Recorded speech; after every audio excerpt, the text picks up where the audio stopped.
हम सबके मुक्तिदाता, वंचित ज्ञान का मिसाल, नारी उद्धारक, समाज सुधारक। इतिहास के पाठी, किताबों के साथी, निडर निर्भीक धैर्यवान, उच्च कोटि के विद्वान, symbol of knowledge, leader of गोलमेज, अर्थशास्त्र के जानकार, महान शिल्पकार, मनुस्मृति के नाशक, बुद्ध के उपासक, जातीयता के बैरी, इंसानियत के प्रहरी, वर्तमान और भविष्य की आवाज, विश्व के सरताज, कानून के ज्ञाता, संविधान निर्माता बाबा साहब अंबेडकर जी को मैं कोटि कोटि नमन करती हूँ, वंदन करती हूँ। परम आदरणीय मुख्य अतिथि महोदया, मंच पर विराजमान समस्त अतिथिगण, कार्यक्रम आयोजकों, देवियों और सज्जनों, सबसे पहले मैं आप सभी का हार्दिक अभिनंदन करती हूँ और डॉक्टर भीमराव अंबेडकर जी की जयंती की आप सभी को हार्दिक शुभकामनाएं। कुछ लोग थे जो वक्त के सांचे में ढल गए और कुछ लोग थे जो वक्त का सांचा बदल गए। भारत रत्न डॉक्टर भीमराव अंबेडकर एक ऐसा नाम, एक ऐसा जीवन, एक ऐसा कर्मशील योद्धा जिसकी करुणा ने मानवता का, जिसके विचारों ने इतिहास का और जिसके संकल्पों ने वास्तविक अर्थों में वक्त का सांचा बदल दिया। आज 14 अप्रैल है।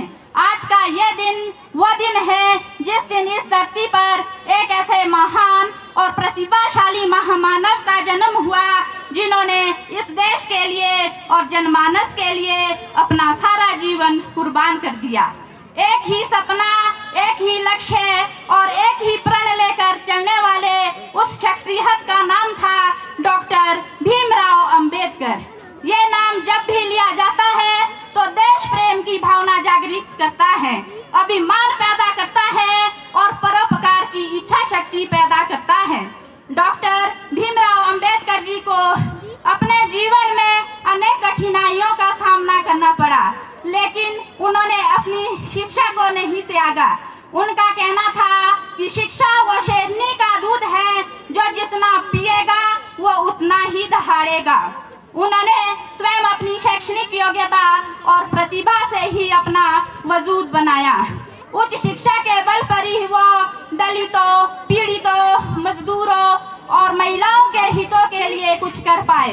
उन्होंने जो भी कार्य किए वो महान थे और उन्हीं महान कार्यों में से एक था संविधान। जी हाँ, संविधान, भारत का संविधान, हमारा अपना संविधान।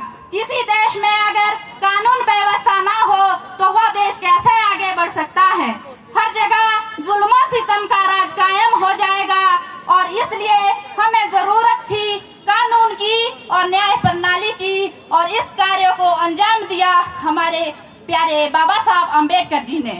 उन्होंने एक ऐसा संविधान बनाया जिसमें सबको बराबर के अधिकार दिए गए। एक महिला होने के नाते मेरी कृतज्ञता उनके प्रति और अधिक बढ़ जाती है, क्योंकि उन्होंने तत्कालीन सामाजिक मान्यताओं के विरुद्ध जाकर महिलाओं के शिक्षा अधिकार, गरिमा और लैंगिक समानता के लिए अभूतपूर्व ढंग से आवाज उठाई और उसको हासिल करने के लिए जोरदार संघर्ष किया। कुछ शब्दों के माध्यम से मैं उन्हें श्रद्धांजलि देना चाहती हूँ। यूं ही नहीं मिला करती है मंजिलें, रातों की नींदें कुर्बान करनी पड़ती है। यूं ही नहीं मिला करती है मंजिलें, रातों की नींदें कुर्बान करनी पड़ती है। नहीं बन सकता हर कोई मेरे भीम जैसा, मुसीबतों से जूझ के तकलीफ झेलनी पड़ती है। एक तरफ अंबेडकर के खिलाफ दुनिया सारी थी, एक तरफ अंबेडकर के खिलाफ दुनिया सारी थी और धर्म के नाम पर चलने वाली ये गद्दारी थी। लेकिन दुश्मन मेरे भीम का कुछ ना कर सके, क्योंकि कलम मेरे भीम की तलवार से भारी थी।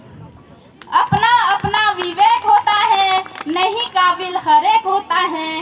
अपना अपना विवेक होता है, नहीं काबिल हर एक होता है। यूं तो जमाने में है अनमोल हस्तियां, लेकिन बाबा साहब अंबेडकर जैसा व्यक्ति लाखों में एक होता है। धन्यवाद। जय हिंद, जय भारत, जय भीम।